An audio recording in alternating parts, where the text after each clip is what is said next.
ดนะอย่าพักลูกหัวตลอดเวลาแก่ขอมาผ่อนคลายผ่อนคลายไม่รับหลายมันได้แง่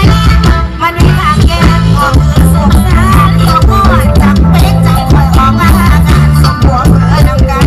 มาเดินมาบนสมรับหัวเผื่อนำกันมาเดินมา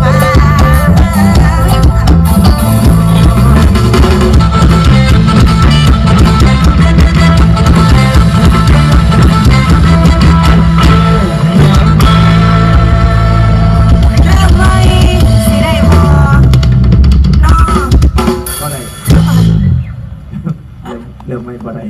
ฟังเพลงซาซานะคะให้อาจารย์มือกลองในสลับซับเปลี่ยนกันขินเปลี่ยนกันลงอาจารย์บอลเป็นมือกลองรุ่น